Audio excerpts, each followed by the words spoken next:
Welcome, and thank you for attending. So as Mike said, I'm Brian Hobson with support to the Office of Emergency Communications. We've been doing these workshops across the country, just trying to help states prepare as much as possible before the consultation starts with FirstNet. So there's a lot of activity that will be going on, that will be phased through this process. So really the goal of this workshop is to kind of focus in on those key areas that will be important early on in this process. So we kind of have the day broken into the three groups here. We have, we'll start off with a one-on-one overview. I know that might be a review for a lot of you. So it's sometimes a good opportunity if there's questions that might trigger some things that even if you have seen it a few times, you have a few questions. So I'll try to go through that pretty quickly.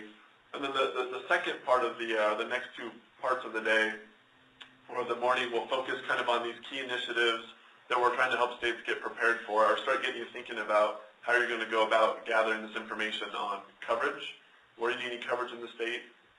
What level of coverage? So we'll talk a lot about that. And some maps and some information that we've compiled for you to kind of just help begin that process. And then we'll talk about users. Where do you have users? How many users do you have?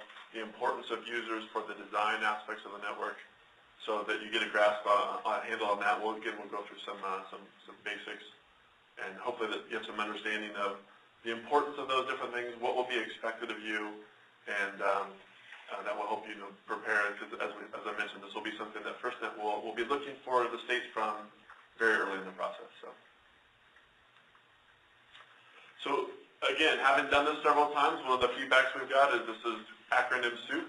There's a lot of new acronyms, so we stuck this slide here up right at the beginning. So if there's acronyms you're not familiar with, don't recognize, this is a good place to refer back to figure out what that meant. All right, so a little background on us. The Office of Emergency Communications within Department of Homeland Security really is focused on supporting states, territories, and federal agencies on interoperable communications. There's several groups or several branches within the office. I myself work in support of the technical assistance branch. So that's why we're here providing free technical assistance to states and territories. That's kind of how it works. I'll talk a little bit about some of the things we do. We have in the back there Tom Lawless, who's also part of OEC. Tom, you want to just do a brief introduction? Good morning, some of you I know. I'm the regional coordinator for Region 9 for the Office of Emergency Communications. I've been on the board for about 4 years. Last year, I didn't get to play with you guys too much. I talked to Aaron earlier. It's kind of broken a lot last year. Decided to bring me back, fun stuff like that.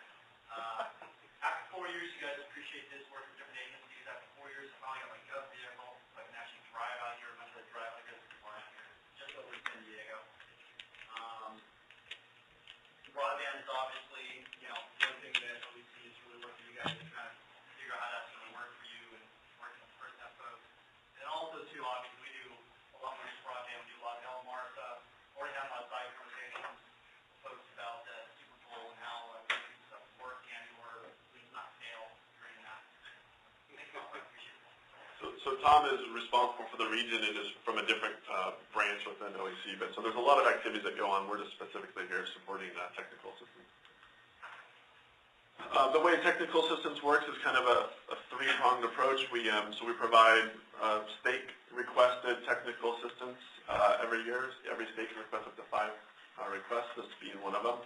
We also have national priority offerings, so if there's a push initiative or something that the office really wants to focus on because it's a hot topic, for example, in the states. Broadband being one of the push initiatives for this year, this past year. That's one we focus on as well. And then we also have a website, publicsafetytools.info. You may be familiar with it, may not.